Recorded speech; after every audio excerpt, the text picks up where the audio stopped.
जय। विनोद शर्मा जी की जय। परशुराम भगवान की जय। मैं सबसे पहले अपनी बात का उद्बोधन करने से पहले मैं भगवान परशुराम जी का जयकारा लगाना चाहता हूँ। बोलिए भगवान परशुराम जी की। मैं अपना उद्बोधन शुरू करने से पहले एक बात बोलना चाहता हूँ कि ना तो मैं एक मुख्य अतिथि के तौर पे आपके बीच में आया हूँ, ना ही सांसद। मैं कार्तिकेय शर्मा जो एक इंडिविजुअल है उसके तौर पे आपके बीच में आया हूँ, क्योंकि मेरे यहाँ आज आने का जो उपलक्ष्य है वो भगवान परशुराम जी के जन्मोत्सव जो एक बहुत ही हर्ष और उल्लास से मनाया जा रहा है करनाल में आने वाली 5 तारीख को, उसका आपको न्योता देने आया हूँ। और मैं अपनी बात थोड़ा विस्तार से कहूँगा। आज मैं आया तो न्योता देने के लिए था, लेकिन आप सबसे बात करके चर्चा करके मैं अपने कई बिंदुओं पे अपना पॉइंट रखना चाहूँगा। सबसे पहले मैं बहन श्रीमती सुमन दहिया जी का, पंडित शशिकांत जी का जो चेयरमैन है, श्री डीपी कौशिक जी का, अशोक तंवर जी का, मेरे बड़े बुजुर्ग मांगे राम जी को भी हमने याद किया क्योंकि उनका भी बहुत महत्वपूर्ण योगदान रहा है। और जितने भी मेरे सम्मानित मंच पे बाकी लोग बैठे हैं, श्री अश्विनी वशिष्ठ जी, श्री नवीन यादव जी, मनीषा शर्मा जी, पंडित दिनेश वशिष्ठ जी, श्री बालकृष्ण जी, श्रीमती उषा शर्मा जी, श्री सुनील भारद्वाज जी, श्री अनुज शर्मा जी, और मेरे जितने भी भाई बहन माताएं बड़े बुजुर्ग सब आए हैं यहाँ पर, उन सब का भी बहुत बहुत धन्यवाद करना चाहता हूँ। युवा साथियों का भी बहुत बहुत धन्यवाद करना चाहता हूँ कि आपने इतना प्यार दिया, आशीर्वाद दिया, मान सम्मान बढ़ाया। मेरा गुड़गांव आना जाना लगा रहता है, लेकिन आपने जिस उत्साह के साथ मेरा स्वागत किया है, मैं आप सबका बहुत बहुत धन्यवाद करना चाहता हूँ।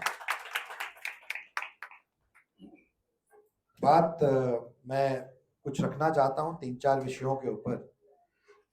तो हाल ही में बेरी गया था, और क्योंकि ये माता शीतला माता की धरती है और मेरा प्रयास रहता है कि मैं जब भी कहीं जाऊं तो उस पावन धरा में पहले ढोक लगा के आऊं, जहां पर जिस भी माता का या भगवान का आशीर्वाद होता है और जिस धरती का उनसे उनसे ही नाता होता है, सरोकार होता है। मैं भी हाल ही में 3-4 दिन पहले बेरी गया था, क्योंकि बेरी की बात हुई तो मेरा एक रूटीन बन चुका है। मैं 6ठी बार बेरी गया था सांसद बनने के बाद, और हर बार मैं पहले भीमेश्वरी माता के दर्शन करता हूँ, उसके बाद पंडित भगवत दयाल शर्मा जी की जो स्मारक है और जहाँ पर समाधि है वहाँ जाकर भी ढोक लगाता हूँ। उसी के बाद अपना कार्यक्रम शुरू करता हूँ। तो मैं सबसे पहले तो आपको ये बताना चाहता हूँ कि मैं सार्वजनिक जीवन में मुझे आए लगभग 2 साल हुए हैं, और उससे पहले मैं अपना व्यवसाय चलाता था। मैं अपना न्यूज़ कंपनी चलाता था, अखबार का, टेलीविज़न चैनल का, अन्य माध्यमों द्वारा जो भी मैं सामाजिक सरोकार होता है उसको मैं अपने तरीके से, पूरे तरीके से करने की कोशिश करता था मीडिया के माध्यम से, क्योंकि यही मेरा काम था और मैं राजनीति में नहीं था और सार्वजनिक जीवन में नहीं था। लेकिन जब मैंने फैसला किया सार्वजनिक जीवन में आने का, तो मैंने 2 बिंदुओं के ऊपर फैसला किया था कि मैं कोशिश करूंगा कि मैं सबसे पहले गरीब व्यक्ति के काम आ सकूं, जो पंक्ति में खड़ा हुआ आखिरी व्यक्ति है उसके काम आ सकूं, नहीं तो मेरा राजनीति में आना व्यर्थ है, बेकार है। और दूसरी बात कि मैं अपने समाज और सर समाज के काम आ सकूं, क्योंकि मैं आपको एक बात तो स्पष्ट करना चाहता हूं। देखिए, मैंने गुड़गांव से चुनाव नहीं लड़ना है, ना मैं आपसे वोट मांगने आया हूं। मैं आपसे सिर्फ प्यार और आशीर्वाद मांगने आया हूं, लेकिन आपको आश्वस्त करके जाता हूं कि जितना भगवान की कृपा है, जितना सक्षम बनाया है भगवान ने, कोशिश करूंगा कि उससे ज्यादा आपके काम आ सकूं, आप लोगों के काम आ सकूं। मेरा निवास स्थान है 15 गुरुद्वारा रकाबगंज रोड, नंबर आप ले लीजिएगा।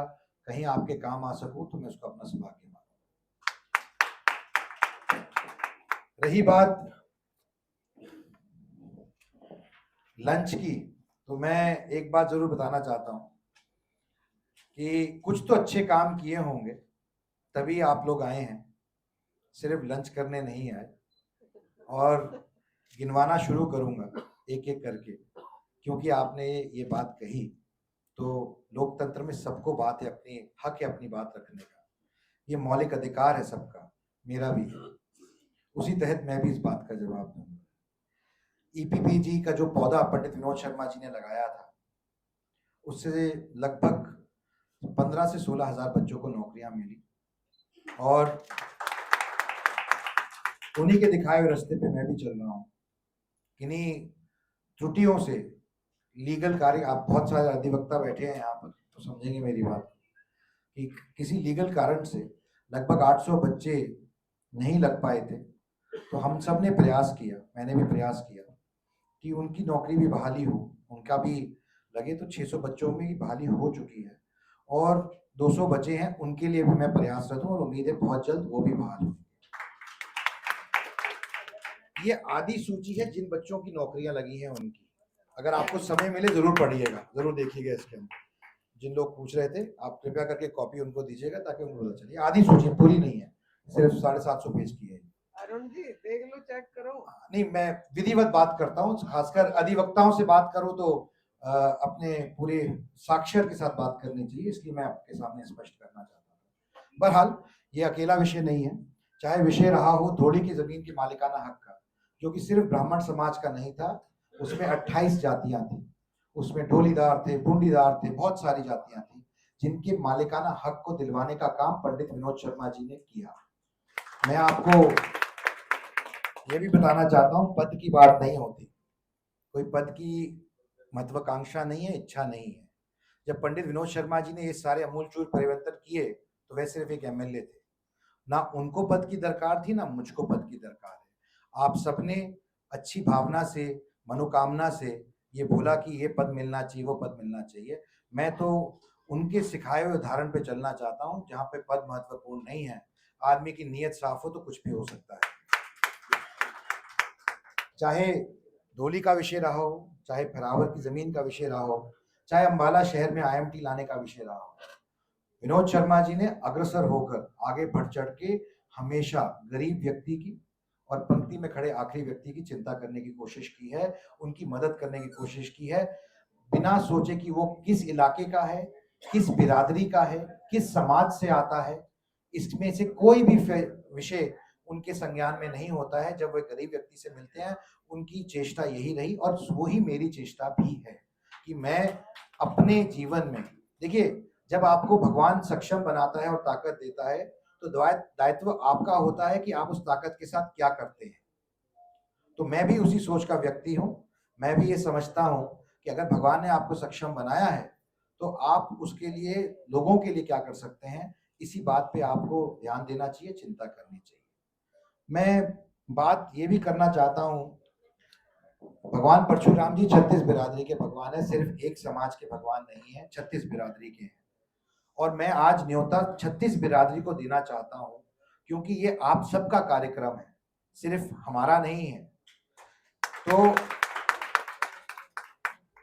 लेकिन भगवान परशुराम जी के वंशज होने के नाते मैं जरूर मानता हूं कि समाज को का दायित्व बनता है, और खासकर युवा पीढ़ी का दायित्व बनता है कि जो उनकी शिक्षा है, जो उनकी सोच है, जो उनकी जीवन शैली है, कि वो हमेशा अधर्म के खिलाफ लड़े, गलत के खिलाफ खड़े हुए हैं, सही के पक्ष में खड़े हुए हैं। भगवान परशुराम जी का यही जीवन है, उनका जीवन का यही सार है। इसीलिए शायद ये एक ही भगवान है जिनका वर्णन चारों युग में होता है। तो मैं आप सबसे निवेदन करना चाहता हूँ, खासकर अपने अपने युवा साथियों से, भाइयों से, कि हमारे बड़े बुजुर्गों ने, जैसे मांगे राम शर्मा जी हैं, पंडित विनोद शर्मा जी हैं, और बड़े बुजुर्ग यहाँ बैठे हैं, सबने अपने जीवन काल के अंदर बहुत प्रयास किए हैं ताकि जो जिस तरीके से जो हमारा विरसा है, जो हमारी हेरिटेज है, जो कल्चर है, उसको आगे बढ़ाने का काम किया है। आगे का दायित्व युवा पीढ़ी का है, उनका है, आप लोगों का है, मेरा है, हमारा है। हम मिल भर के इसको आगे बढ़ाने का काम करें। इसलिए मैं आपसे निवेदन करना चाहता हूं कि आने वाली 5 तारीख के अंदर, 5 तारीख को इस कार्यक्रम को सफल बनाने का दायित्व आपका भी है। आप भी अग्रसर होकर इस यज्ञ के अंदर अपना योगदान करें, आहुति डालें, ताकि बहुत ही भव्य कार्यक्रम बने और जिस हर्ष और उल्लास से पूरे राज्य के अंदर लोग भगवान परशुराम जी का जन्मोत्सव मनाना चाहते हैं वो उसी तरीके से मनना चाहिए। मैं समाज की भावनाओं से भी वाकिफ हूं, आप में से ही हूं, आपका ही हूं, आपकी भावना समझता हूं। मैंने लगभग 1.5 साल पहले जब भगवान परशुराम जी का महाकुंभ का आयोजन किया था करनाल में, तो उससे पहले मैं लगभग 1.5 महीना 22 जिलों में घूमा और सब जगह गया और समझने की कोशिश की कि क्या विषय है, क्योंकि मुझे ऐसा पता लगा था कि समाज के अंदर कुछ रोष है। तो मैंने रोष के कारण जानने की कोशिश की। मैं गया, मैंने बात की बड़े बुजुर्गों से, प्रबुद्ध लोगों से समाज के, और मुझे पता लगा कि जो भी डिमांड्स हैं समाज की वो जायज़ हैं, लेकिन शायद सही समय पर सही पटल पे नहीं रखी किसी ने। तो मैंने उसको सही समय पे सही पटल पे रखने का काम किया परशुराम महाकुंभ के द्वारा। और मुझे कहने में खुशी है कि मैंने 13 डिमांड रखी थी, जिनमें से 10 डिमांड माननीय मुख्यमंत्री जी ने वहीं स्टेज से मानने का काम किया और उसको कार्यान्वित भी किया। मैं आपको इस बात का विश्वास दिलाता हूं कि मैं सार्वजनिक जीवन में एक उपलक्ष्य लेकर आया हूं, और अगर वो उपलक्ष्य मुझे पूरा होता नहीं दिखेगा तो मैं सार्वजनिक जीवन छोड़ दूंगा। मैं आपको इस बात का विश्वास दिलाता हूं, और मेरा उपलक्ष्य है कि देश को, अपने समाज को, छत्तीस बिरादरी को, अपने प्रदेश को कहाँ पहुंचाना है। मैं अलग अलग बिंदुओं पे मैं अपनी बात रखता हूँ। संसद में मैंने 117 सवाल उठाए हैं अब तक अपने कार्यकाल में, और मुझे जिसमें से 2 सेशन तो वॉश आउट थे ऑपोजिशन की वजह से, जहां हमें बोलने का मौका नहीं मिला, जो हमारा भी मौलिक अधिकार है। तो मैं ऐसा मानता हूं कि लोकतंत्र के अंदर चुनाव एक पर्व की तरह मनाया जाता है, 5 साल में एक बार आता है। पक्ष विपक्ष को दोनों को अधिकार है कि वो अपनी बात रखें। पक्ष अपनी बात रखता है कि उन्होंने क्या किया पिछले 5 साल में, 10 साल में, और किन उपलब्धियों को लेके वो बीच में जा रहे हैं जनता के, और जनता अगर उनसे सहमत है तो उनको वोट देगी, अगर असहमत है तो वोट नहीं देगी। वहीं विपक्ष भी अपना एजेंडा रखता है, मैनिफेस्टो रखता है, अपनी बातें रखता है कि अगर वो सरकार में आए तो वो क्या करेंगे आपके लिए। तो दोनों को हक है अपनी बात रखने का, आपको हक है अपनी वोट देने का। पर मेरा आपसे निवेदन है कि अपनी वोट देने से पहले कृपया अपने विवेक से सोचिए कि आप किसको वोट देना चाहते हैं, किस लिए वोट देना चाहते हैं, किस कारण से वोट देना चाहते हैं। क्योंकि ये वोट सिर्फ आपके लोकल चुनाव की नहीं है, किसी पंचायत के चुनाव की नहीं है, कॉरपोरेशन की नहीं है, विधानसभा की नहीं है। ये वोट देश के प्रधानमंत्री चुनने का वोट है। जो वोट आप देंगे वो देश की दशा और दशा तय करेगा, और देश को एक सक्षम सशक्त नेतृत्व की जरूरत है, जो कि माननीय प्रधानमंत्री नरेंद्र मोदी जी ने पिछले 10 साल में देश को देने का काम किया है। और मेरा मानना है, क्योंकि इस लोकतंत्र का मैं भी हिस्सा हूं और मुझे भी अपनी बात रखने का हक है, मेरा मानना है कि देश अपना मन बना चुका है कि तीसरी बार प्रचंड बहुमत से नरेंद्र मोदी जी को प्रधानमंत्री बनाना है। मेरे एक युवा साथी ने बहुत अच्छी बात की, युवा भाई ने, उसने कहा कि आप राज्यसभा में हैं, प्रक्रिया कम लोग समझते हैं कैसे राज्यसभा का सांसद चुना जाता है, आप योगदान करिए अपने देश और प्रदेश के लिए। ऐसी ही युवा प्रतिभा हमें चाहिए, ऐसी ही सोच चाहिए, क्योंकि लोकतंत्र का मूल मंत्र ये है कि लोग आपसे सवाल करें और आप उनका जवाब दें। यही लोकतंत्र का मूल मंत्र है। तो मैं आपको ये बताना चाहता हूं कि मैं, चाहे राष्ट्रीय स्तर पे हो, चाहे राज्य स्तर पे हो, चाहे अंतर्राष्ट्रीय स्तर पे, मैं अब तक का यंगेस्ट वाइस चेयरमैन हूँ राज्यसभा का, मनोनीय, जो 42 साल की उम्र में बना हुआ। मैंने हाउस कंडक्ट किया है।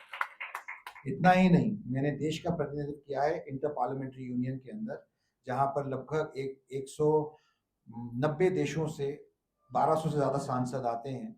और अब हाल ही में मुझे इंडिया का representative United nation standing committee बनाया गया। मैं जिनीवा में था लास्ट मंथ, जहां मैं अपने देश का पक्ष रख रहा था, और उससे पहले भी अन्य विषयों पर मैंने सरकार से सवाल किया है विभिन्न मुद्दों पर। और हरियाणा में ही नहीं, देश में सबसे ज्यादा सवाल करने वाला सांसद मैं हूं, जब से मैं अपना कार्यकाल शुरू किया। रही बात समाज के, मैं एक बिंदु पे और बात करना चाहता हूं। भगवान परशुराम जी की बात कर रहे हैं। भगवान परशुराम जी की शिक्षा को और सीख को हमें समझना चाहिए, खासकर हमारे युवा साथी। समाज के कुछ युवा भाई हैं जो समय समय पर कभी कुछ बात बोल जाते हैं, वो फरसे की बात करते हैं। क्योंकि ये विषय भी उठा था तो मुझे इसका भी जवाब देना चाहिए। फरसे की बात करते हैं तो सच है कि भगवान परशुराम जी का फरसा चलता है, निकलता है तो चलता है, लेकिन भगवान परशुराम जी का फरसा तब चलता है जब अति हो जाती है। और अगर आप भगवान परशुराम जी का संदेश और जीवन शैली समझेंगे और पढ़ेंगे तो आपको पता चलेगा कि उन्होंने शस्त्र की बात भी की है और शास्त्र की। लेकिन उनका कहना है कि जब तक आपके पास शास्त्र का ज्ञान ना हो तब तक आप शस्त्र की बात ना करें। इसलिए हर बात पे भगवान परशुराम जी का फरसा नहीं निकलता है और हर बात पे नहीं चलता है। वो तभी निकलता है जब अति होती है और फिर खाली वापस नहीं जाता है। तो मैं युवा साथियों से भी निवेदन करना चाहता हूँ कि वो सजग सकारात्मक सोच के साथ अपनी बात को रखें, अपनी बात को कहें, ताकि उनको पूरा ज्ञान होना चाहिए। क्योंकि ब्राह्मण का उद्देश्य ही ज्ञान का की वृद्धि है, ज्ञान का वितरण है। तो इसलिए मैं अपने छोटे भाइयों को भी, बड़े भाइयों को भी ये संदेश देना चाहता हूँ कि हमें उनका पूरा ज्ञान होना चाहिए। इसके अलावा मैं बहुत समय नहीं लूंगा क्योंकि आप लोग बहुत देर से आए हुए हैं और आप लोगों ने बहुत संयम से मेरी बात सुनी और मैं आपका कृतज्ञ हूँ, आपका बहुत बहुत धन्यवाद करना चाहता हूँ। लेकिन मैं पुणे ये बात बोलना चाहता हूँ कि भगवान परशुराम जी 36 बिरादरी के भगवान है। आप सबका सहयोग चाहिए, प्रत्येक व्यक्ति का सहयोग चाहिए, क्योंकि भगवान सिर्फ समाज के नहीं होते, एक बिरादरी के नहीं होते। और कहते तो ये है कि उनका अगला अवतार इस युग में कल्कि महाराज के रूप में आएगा। तो मेरा ऐसा मानना है कि हम उनका प्रचार प्रसार करना चाहिए, जीवन शैली समझनी चाहिए और उनकी जीवन शैली को समझाने का काम भी करना चाहिए। बाकी मेरा अधिवक्ताओं से बहुत अच्छा पुराना संबंध रहा है, क्योंकि मैं इससे पहले का जो मेरा रोल रहा उसमें हमने एक कार्यक्रम शुरू किया जिसका नाम है लीगली स्पीकिंग, जो देश का नंबर 1 शो है, लीगल शो है नेशनल टेलीविजन के ऊपर, जहां पर अब तक हमारे कार्यक्रम के अंदर 5 sitting chief justice of India शिरकत कर चुके हैं और अन्य जजेस लगातार उस कार्यक्रम में आते हैं। जो हमारी तरफ से एक कोशिश है कि किस तरीके से हम जो लीगल फ्रेटर्निटी है और जो लॉ क्रिएटर्स हैं उनकी बात रख सकें। तो इसी तरह से हर समाज के धड़े के लिए मैं कटिबद्ध हूँ, मैं प्रयासरत हूँ और मैं आपको आश्वस्त करके जाता हूँ कि मैं अपने प्रयास जारी रखूंगा। जैसे कि मैंने कहा, मैं चुनाव नहीं लड़ूंगा यहाँ से, लेकिन मैं जरूर आपको अपील करूंगा, मैं आपके किसी काम आ सकूं तो बेहिचक 15 गुरुद्वारा रकाबगंज रोड मेरे घर पे, निवास स्थान पे आपका स्वागत है। मेरे घर के दरवाजे आपके लिए खोले। बहुत बहुत धन्यवाद।